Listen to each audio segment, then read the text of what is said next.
जय हिंद साथियों, कैसे हैं आप। आशा करता हूँ आप बहुत अच्छे, मस्त और स्वस्थ होंगे। आपकी पढ़ाई बहुत ही बेहतरीन ढंग से चल रही होगी। साथियों, स्वागत है आपका अपने यूट्यूब चैनल शिक्षा सागर अकेडमी पे। साथियों, आज हम उत्तर प्रदेश पुलिस से संबंधित कुछ महत्वपूर्ण जीके के प्रश्न लेके आए हैं, जो हूबहू एग्जाम में इसी प्रकार पूछे जाते हैं। स्वागत है साथियों आपका अपने यूट्यूब चैनल शिक्षा सागर अकेडमी पे। साथियों, आप लोग सोच रहे होंगे कि यूपीपी की परीक्षा अभी स्टार्ट ही नहीं होगी, तो अभी हम लोग पढ़ाई पे इतना प्रेशर ही क्यों दें। लेकिन साथियों, हमें ऐसा नहीं करना है। हमें अपनी पढ़ाई को कंटिन्यू लगातार जारी रखनी है, क्योंकि साथियों, जो कछुआ होता है यह धीरे धीरे ही चलता है और अंत में अपने लक्ष्य की ओर बढ़ कर के उसे हासिल कर लेता है। तो साथियों, हमें बहुत ज़्यादा फास्ट नहीं, हमें सिर्फ कछुए की चाल की जैसी पढ़ाई करनी है। क्योंकि साथियों, हम अगर अभी से ही तैयारी करनी शुरू कर देंगे तो परीक्षा साथियों चाहे जब हो, हमारी पढ़ाई अगर बढ़िया मजबूत रहेगी तो हम कोई भी एग्ज़ाम आसानी से निकाल सकते हैं। और साथियों, कहा गया है कि जब तक सफलता ना मिले तब तक हमें आराम नहीं करनी चाहिए। क्योंकि साथियों, जिस दिन सफलता हमें मिल गई उस दिन हमें जो खुशी मिलेगी वो आज के चंद खुशियों से कहीं ज़्यादा दोगुनी होगी। सोचो, जिस दिन आपका सिलेक्शन होगा, आपका ज्वाइनिंग लेटर आएगा और उस रात आप खुशी के मारे सो नहीं पाओगे कि सुबह मेरा ज्वाइनिंग है। तो बस साथियों, हमें इसी दिन के लिए पढ़ना है। तो साथियों, बस मेरा यही अनुरोध है कि परीक्षा चाहे जब हो, लेकिन हमें अपनी तैयारी कंटिन्यू करनी है। हमें रोज़ किताबें पढ़नी है, रोज़ हमें प्रैक्टिस सेट लगाना है। इससे क्या होता है साथियों, आपका बार बार रिवीजन होता है और आपको भूली हुई चीज़ें याद हो जाती हैं। तो चलिए साथियों, इसी से संबंधित हम कुछ महत्वपूर्ण आज जीके के प्रश्न पढ़ेंगे। और साथियों, जीके एक ऐसा चैप्टर है जो लगभग हर एक एग्जाम में पूछा जाता है। कई लोगों का हर एक विषय में आंसर ठीक हो जाता है, लेकिन जाकर के जीके जीएस में कुछ क्वेश्चन गलत हो जाते हैं। तो इसीलिए साथियों, हमें जीके जीएस को पकड़ बनाने के लिए हमें लगातार जीके जीएस पे अपनी मेहनत और प्रैक्टिस करनी चाहिए। तो चलिए साथियों, बिना किसी देरी के प्रश्नों की ओर बढ़ते हैं। और साथियों, हाँ, जितने भी प्रश्न हैं काफ़ी इंपॉर्टेंट प्रश्न हैं। आप वीडियो को बहुत ध्यान से देखिएगा और आपके जितने भी दोस्त हैं उन सभी के पास यह वीडियो ज़रूर शेयर कर दीजिएगा। तो चलिए साथियों, बिना किसी देरी के प्रश्नों की ओर बढ़ते हैं। साथियों, स्क्रीन पे आपको प्रश्न नंबर 1 दिख रहा होगा कि मुद्रा राक्षस पुस्तक के लेखक कौन है। साथियों, प्रश्न है कि मुद्रा राक्षस पुस्तक के लेखक कौन है। Option A Vishakhadatta, option B Kalidas, option C Panini और ऑप्शन नंबर डी अलबरूनी। साथियों, बहुत ही अच्छा प्रश्न है कि मुद्रा राक्षस पुस्तक के लेखक कौन है। तो सही उत्तर है साथियों इसका ऑप्शन नंबर ए विशाखदत्त। साथियों, मुद्रा राक्षस पुस्तक के लेखक विशाखदत्त हैं। ऑप्शन नंबर ए इसका सही है। साथियों, स्क्रीन पे ऑप्शन नंबर डी होगा तो अलबरूनी साथियों तहकीक ए हिंद के लेखक हैं। साथियों, ये तहकीक ए हिंद नामक पुस्तक के लेखक अलबरूनी हैं। कई बार एग्जाम में पूछा गया प्रश्न है कि तहकीक ए हिंद पुस्तक किसने लिखी है, तो साथियों अलबरूनी ने लिखी है। और साथियों, ऑप्शन नंबर सी जो पाणिनि है, पाणिनि साथियों ये किसके लेखक हैं। साथियों, ये अष्टाध्यायी के लेखक हैं। अष्टाध्यायी के लेखक पाणिनि हैं। और साथियों, मुद्रा राक्षस पुस्तक के लेखक विशाखदत्त हैं। स्क्रीन पे प्रश्न नंबर 2 है लाइट ऑफ एशिया। साथियों, लाइट ऑफ एशिया है। लाइट ऑफ एशिया के नाम से किन्हें जाना जाता है। बहुत ही अच्छा प्रश्न साथियों कि लाइट ऑफ एशिया के नाम से किन्हें जाना जाता है। Option number A Mahavir Swami, option number B Gautam Buddha, option number C Swami Vivekananda, option number D उपरोक्त में सभी। साथियों, प्रश्न है कि महावीर स्वामी सॉरी साथियों, प्रश्न है कि लाइट ऑफ एशिया के नाम से किन्हें जाना जाता है। तो सही उत्तर क्या होगा इसका साथियों, तो राइट आंसर है option number B Gautam Buddha. साथियों, लाइट ऑफ एशिया के नाम से गौतम बुद्ध को जाना जाता है। तो ऑप्शन नंबर बी साथियों इसका सही उत्तर है। साथियों, महावीर स्वामी यह जैन धर्म से संबंधित थे और गौतम बुद्ध साथियों बौद्ध धर्म से संबंधित थे। और स्वामी विवेकानंद साथियों, इनका जन्म 12 जनवरी 1863 को हुआ था। 12 जनवरी 1863 को हुआ था। इन्हीं की जयंती के उपलक्ष्य में हम प्रतिवर्ष राष्ट्रीय युवा दिवस मनाते हैं। तो साथियों, राष्ट्रीय युवा दिवस कब मनाते हैं, तो 12 जनवरी को मनाते हैं स्वामी विवेकानंद जी की जयंती के उपलक्ष्य में। और इस प्रश्न का सही उत्तर होगा लाइट ऑफ एशिया के नाम से गौतम बुद्ध को जाना जाता है। ऑप्शन नंबर 20 का सही उत्तर है। चलिए अगले प्रश्न की ओर बढ़ते हैं।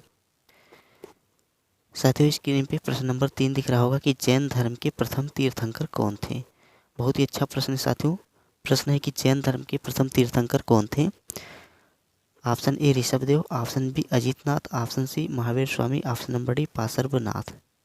साथियों, आपको जितने प्रश्न दिखने में लग रहे होंगे आप लोग सोच रहे होंगे कि काफ़ी आसान है, काफ़ी यह तो इजी प्रश्न है, कुछ लोग तो इसका उत्तर जानते भी होंगे और कुछ लोग ऐसे प्रश्न का रिवीजन भी रोज करते होंगे। तो साथियों, हमें ऐसा नहीं करना है, चाहे जितने भी प्रश्न आसान हो या टफ हो, हमें उन प्रश्नों को हमेशा बार बार रिवीजन करना है। क्योंकि साथियों, कई बार ऐसा होता है कि हमें जो प्रश्न याद रहते हैं हम उस पर ध्यान ही नहीं देते हैं और अंत में हम परीक्षा हाल में जब बैठते हैं तो ही आते हुए प्रश्न हमसे ज़्यादातर गलत हो जाते हैं। तो हमें ऐसा नहीं करना है साथियों, हमें आसान और टफ सभी प्रश्नों को लगातार पढ़नी है।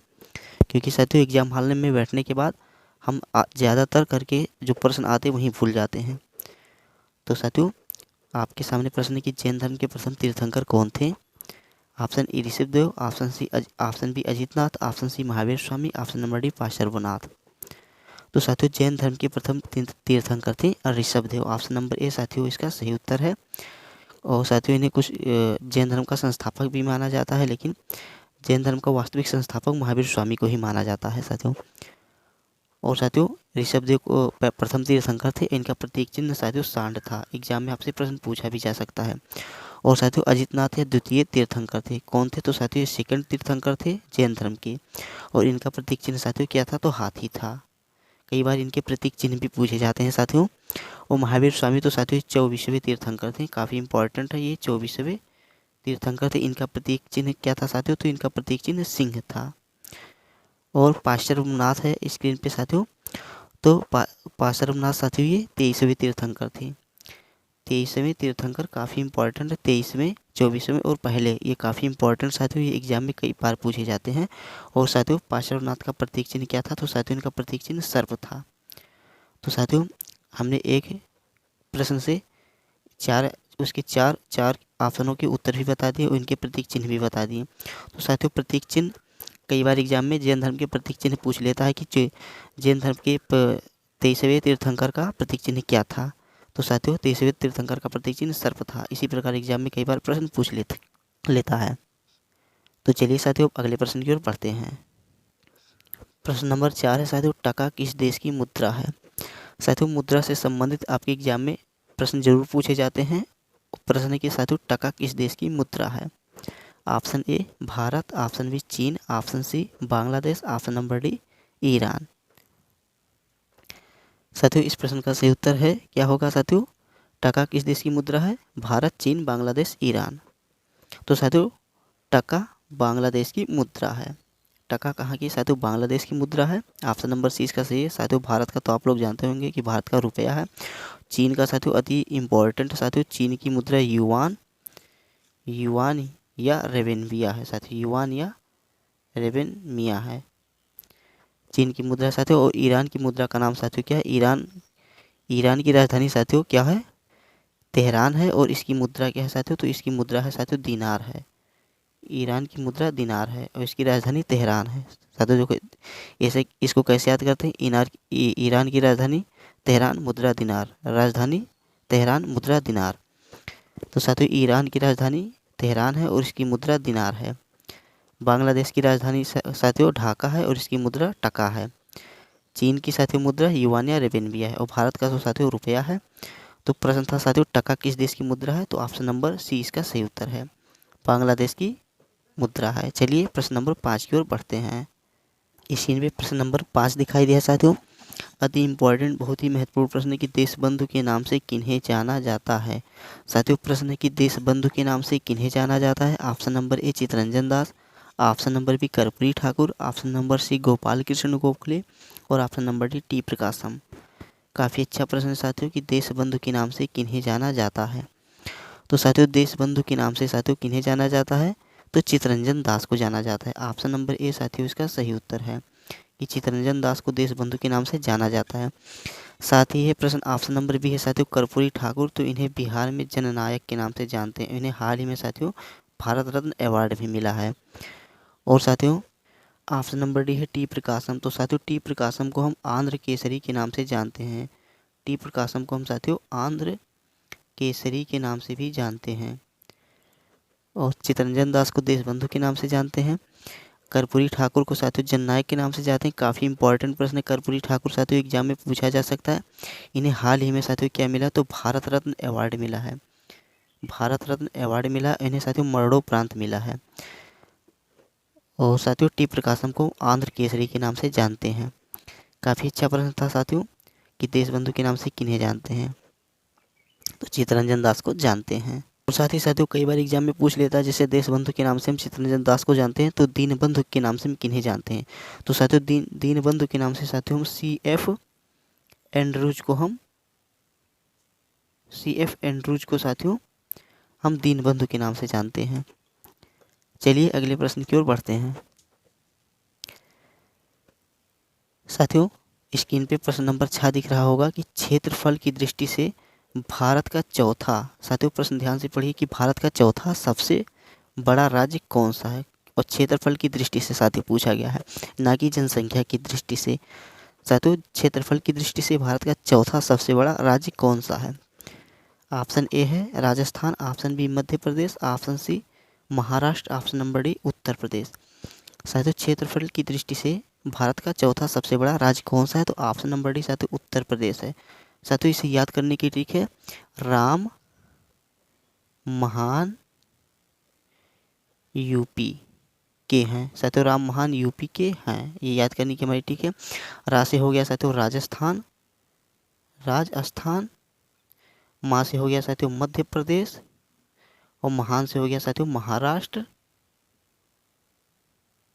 और यूपी से हो गया अपना उत्तर प्रदेश। तो साथियों ये क्षेत्रफल की दृष्टि से याद करने की ट्रिक है। तो पहले पे क्या हो गया राजस्थान, दूसरा मध्य प्रदेश, तीसरा हो गया महाराष्ट्र और चौथा उत्तर प्रदेश। तो साथियों क्षेत्रफल की दृष्टि से भारत का चौथा सबसे बड़ा राज्य उत्तर प्रदेश है। पहला राजस्थान, दूसरा मध्य प्रदेश, तीसरा महाराष्ट्र। और साथियों यदि यहीं पे पूछ लेता कि जनसंख्या की दृष्टि से भारत का सबसे बड़ा देश कौन सा है, तो साथियों उत्तर प्रदेश है। साथियों जनसंख्या की दृष्टि से सबसे बड़ा राज्य साथियों उत्तर प्रदेश राज्य है, और क्षेत्रफल की दृष्टि से साथियों चौथा सबसे बड़ा राज्य है। साथियों स्क्रीन पे प्रश्न नंबर 7 दिख रहा होगा कि मैकमोहन रेखा किन दो देशों के मध्य स्थित है। काफ़ी अच्छा प्रश्न है साथियों कि मैकमोहन रेखा किन दो देशों के मध्य स्थित है। ऑप्शन नंबर ए भारत और Pakistan, option number B Bangladesh और Nepal, option number C Nepal और चीन, और ऑप्शन नंबर डी भारत और चीन। साथियों प्रश्न है कि मैकमोहन रेखा किन दो देशों के मध्य स्थित है। तो साथियों मैकमोहन रेखा किन दो देशों के मध्य स्थित है, तो सही उत्तर होगा साथियों भारत और चीन के बीच में मैकमोहन रेखा स्थित है। भारत और चीन के बीच साथियों मैकमोहन रेखा स्थित है, ऑप्शन नंबर डी इसका सही है। और साथियों भारत और पाकिस्तान के बीच कौन सी रेखा है, तो साथियों यह रेड क्लिफ रेखा है। कई बार एग्जाम में पूछा जाता है भारत और पाकिस्तान के बीच कौन सी रेखा है, तो रेड क्लिफ रेखा ये भारत और पाकिस्तान के बीच है।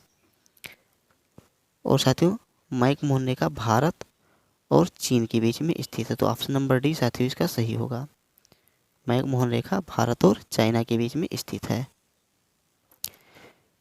स्क्रीन पे प्रश्न नंबर 8 है साथियों, बहुत ही अच्छा प्रश्न है, काफ़ी लाजवाब प्रश्न है, और कुछ लोग तो इसका आंसर जान भी गए होंगे कि मानव शरीर की सबसे लंबी हड्डी कौन सी है। प्रश्न है साथियों मानव शरीर की सबसे लंबी हड्डी कौन सी है। Option A stapes, option B femur, option C रीढ़ की हड्डी, और ऑप्शन नंबर डी इनमें से कोई नहीं। कुछ लोग तो साथियों इसका उत्तर ऑप्शन नंबर सी रीढ़ की हड्डी बता रहे होंगे, तो साथियों ऑप्शन नंबर सी इसका गलत है। इसका सही उत्तर है ऑप्शन नंबर बी फीमर की हड्डी। और साथियों कहाँ पाई जाती है, तो जांघ में पाई जाती है। फीमर की हड्डी साथियों जांघ में पाई जाती है। साथियों रीढ़ की हड्डी इसलिए सही नहीं होगा क्योंकि साथियों आप लोग सोच रहे होंगे कि रीढ़ की हड्डी सबसे लंबी होती है, लेकिन साथियों रीढ़ की हड्डी बीच में कुछ इस प्रकार होती है, ज्वाइंट नुमा होती है। तो साथियों तो इसका आकार छोटा हो गया। और फीमर की हड्डी साथियों जांघ में पाई जाती है, केवल सीधी एकदम इसी प्रकार से रहती है। तो इसीलिए साथियों सबसे लंबी हड्डी जांघ की हड्डी माना गया है। और साथियों मानव शरीर की सबसे छोटी हड्डी स्टेपिज है। स्टेपिज हड्डी साथियों यह कहाँ पाई जाती है, तो यह कान में पाई जाती है। काफ़ी छोटी हड्डी होती है साथियों। तो मानव शरीर की सबसे छोटी हड्डी कान की हड्डी है, और सबसे लंबी साथियों अगर लंबी की बात करें तो साथियों फीमर है। कहाँ पे पाई जाती है, तो जांघ में पाई जाती है। चलिए अगले प्रश्न की ओर बढ़ते हैं। स्क्रीन पे साथियों प्रश्न नंबर 9 दिखाई दिया है कि चट्टानों के अध्ययन को क्या कहा जाता है। साथियों प्रश्न है कि चट्टानों के अध्ययन को क्या कहा जाता है। काफ़ी अच्छा प्रश्न है कि चट्टानों के अध्ययन को क्या कहा जाता है। Option number A pedology, option number B petrology, option number C cardiology, और ऑप्शन नंबर डी ओडेंटोलॉजी। साथियों प्रश्न है कि चट्टानों के अध्ययन को क्या कहा जाता है। तो साथियों चट्टानों के अध्ययन को क्या कहा जाता है, तो साथियों पेट्रोलॉजी चट्टानों के अध्ययन को कहा जाता है। और साथियों ये इसका सही उत्तर होगा साथियों बी। और साथियों स्क्रीन पे ऑप्शन नंबर ए है पैडोलॉजी। तो साथियों पैडोलॉजी किसका अध्ययन है? तो साथियों पैडोलॉजी जो है यह मिट्टी का अध्ययन है, मिट्टी का अध्ययन साथियों, मिट्टी का अध्ययन है पैडोलॉजी। और साथियों ओडेंटोलॉजी साथ ही में है। तो ओडेंटोलॉजी किसका अध्ययन है साथियों? तो ओडेंटोलॉजी किसका है? दांत का अध्ययन है साथियों, दांत का अध्ययन ओडेंटोलॉजी है। और ऑप्शन नंबर सी है साथियों कार्डियोलॉजी। कार्डियोलॉजी साथियों किसका अध्ययन है? तो साथियों कार्डियोलॉजी ये साथियों हृदय का अध्ययन है। किसका अध्ययन है साथियों? तो ये हृदय का अध्ययन है कार्डियोलॉजी। और चट्टानों के अध्ययन को साथियों पेट्रोलॉजी कहते हैं, मिट्टी के अध्ययन को पैडोलॉजी कहते हैं साथियों। पेट्रोलॉजी और पैडोलॉजी में बहुत अंतर है, इसीलिए मैंने इसको ऊपर और नीचे लिखा है। तो साथियों ट्रा शब्द जहाँ पे मिले तो चट्टाने, टा टा टा से टान, चट्टान में ला टा आता है साथियों। तो पेट्रोलॉजी तो चट्टान में आता है साथियों। और पैडो अगर आ जाए तो मिट्टी का अध्ययन, पैडो मिट्टी, पेट्रा चट्टान, पैडो मिट्टी, पेट्रा चट्टान। तो साथियों पैडोलॉजी मिट्टी का अध्ययन, पेट्रोलॉजी हृदय चट्टानों का अध्ययन, कार्डियोलॉजी हृदय का अध्ययन, ओडोंटोलॉजी दांत का अध्ययन। यदि आप लोगों की इच्छा हो साथियों तो कमेंट बॉक्स में जरूर बताना, मैं किसके अध्ययन को क्या कहते हैं इससे संबंधित मैं एक वीडियो अलग से बना दूंगा। लगभग 20 या 25 क्वेश्चन होंगे साथियों, और जो कि बहुत ही इंपॉर्टेंट प्रश्न होंगे जो एग्जाम में पूछे जाते हैं। तो कमेंट बॉक्स में बताना कि मैं इससे संबंधित वीडियो बना दूं या नहीं बनाऊं। मैं तो साथियों बनाऊंगा ही, क्योंकि आपके एग्ज़ाम के लिए जितने भी प्रश्न फ़ायदेमंद होते हैं जो एग्ज़ाम में आते हैं उन सभी संबंध में प्रश्न बना दूंगा। लेकिन अगर आप कमेंट बॉक्स में बताएंगे तो वो भी अच्छा रहेगा। चलिए अगले प्रश्न की ओर बढ़ते हैं। स्क्रीन पे प्रश्न नंबर 10 दिख रहा होगा साथियों। उत्तर प्रदेश में कुल कितने मंडल हैं? साथियों उत्तर प्रदेश राज्य में कुल कितने मंडल हैं? मंडलों की संख्या कितनी है? Option number A 18, option number B 12, option number C 28, option number D 14। साथियों उत्तर प्रदेश में कुल कितने मंडल हैं? तो साथियों सही उत्तर है ऑप्शन नंबर ए 18 मंडल हैं। कितने मंडल हैं साथियों? तो 18 मंडल हैं उत्तर प्रदेश में। चलिए अगले प्रश्न की ओर बढ़ते हैं। साथियों स्क्रीन पे प्रश्न नंबर 12 है। वर्तमान में पंजाब के सीएम कौन हैं? साथियों वर्तमान में पंजाब के सीएम कौन हैं? इसका आंसर तो आप लोग साथियों जानते होंगे। ऑप्शन नंबर ए है Arvind Kejriwal, option number B Shivraj Singh Chouhan, option number C Bhagwant Mann, option number D Champai Soren. साथियों इसका उत्तर तो आपको कमेंट बॉक्स में बताना है। देखते हैं कि कितने लोग इसका उत्तर कमेंट बॉक्स में बताते हैं, किन लोगों को इसका आंसर पता है। बहुत ही अच्छा प्रश्न साथियों, यह एसएससी एमटीएस में पूछा गया प्रश्न था। साथियों जब एसएससी एमटीएस में ऐसे सवाल पूछे जा सकते हैं तो क्या यूपीपी में नहीं पूछे जाते?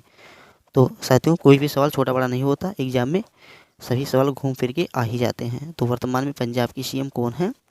इसका उत्तर आपको कहाँ पे बताना है साथियों? कमेंट बॉक्स में बताना है। देखते हैं साथियों कितने लोगों को इसका आंसर पता है।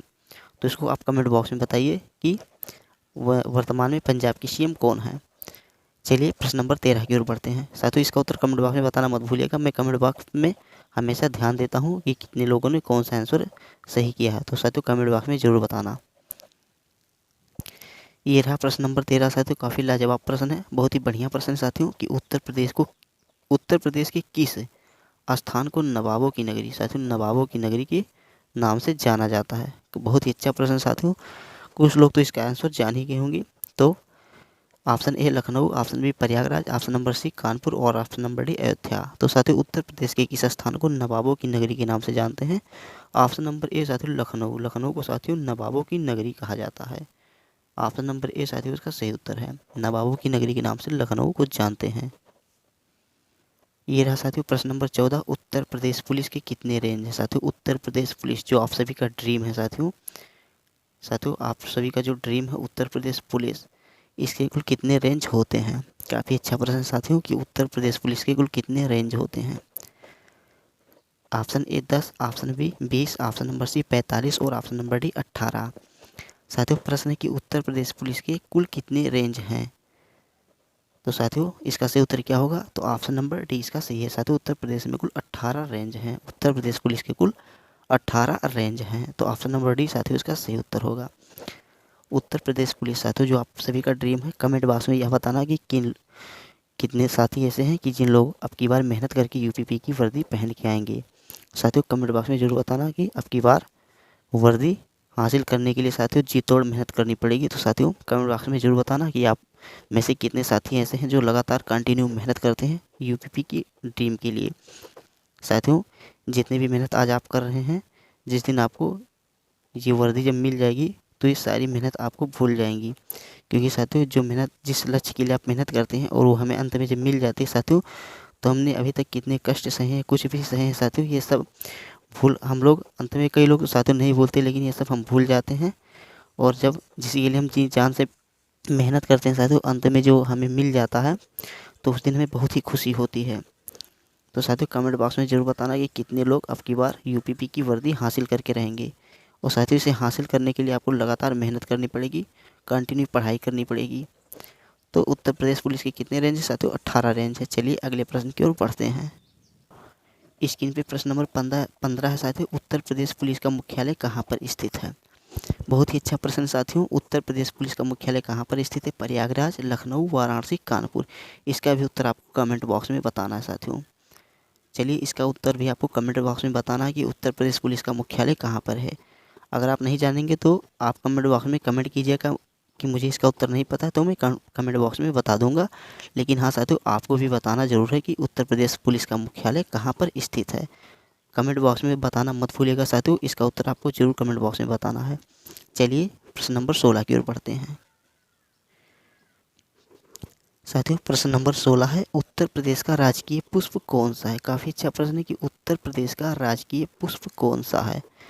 साथियों ऑप्शन नंबर ए पलाश या टेसू, ऑप्शन नंबर बी कमल, ऑप्शन नंबर सी गुलाब, ऑप्शन नंबर डी सूरजमुखी। साथियों प्रश्न है कि उत्तर प्रदेश का राजकीय पुष्प कौन सा है? बहुत ही अच्छा प्रश्न है साथियों, बहुत ही लाजवाब प्रश्न है। तो उत्तर प्रदेश का साथियों राजकीय पुष्प है पलाश या टेसू। ऑप्शन नंबर ए इसका सही उत्तर है। साथियों इसे जंगल की आग से नाम से भी जानते हैं, जंगल की आग।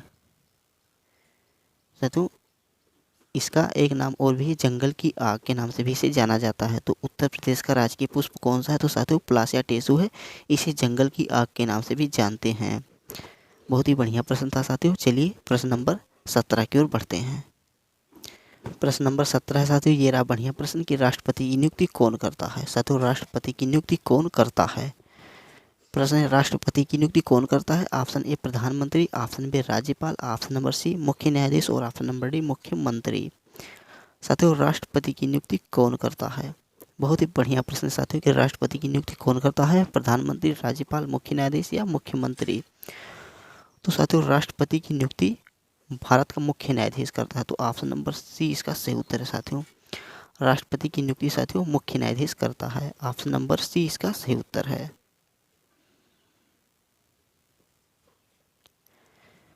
अगला प्रश्न साथियों, संविधान की अनुसूची 8 में कितनी भाषाओं का उल्लेख किया गया है?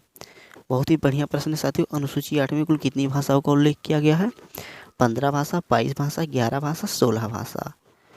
साथियों प्रश्न है कि संविधान की अनुसूची 8 में कितनी भाषाओं का उल्लेख किया गया है? तो साथियों संविधान की अनुसूची 8 में कुल 22 भाषाओं का उल्लेख किया गया है। साथियों अनुसूची 8 में कुल कितनी भाषाएं? तो 22 भाषाएं। साथियों 22 भाषाओं का उल्लेख है। बहुत ही बढ़िया प्रश्न था साथियों। संविधान की अनुसूची 8 में कुल कितनी भाषाओं का उल्लेख है? तो 22 भाषाओं का उल्लेख है। और साथियों भाषाओं का वो संबंध किस अनुसूची? साथियों अनुसूची 8 से है। तो काफ़ी अच्छा प्रश्न था।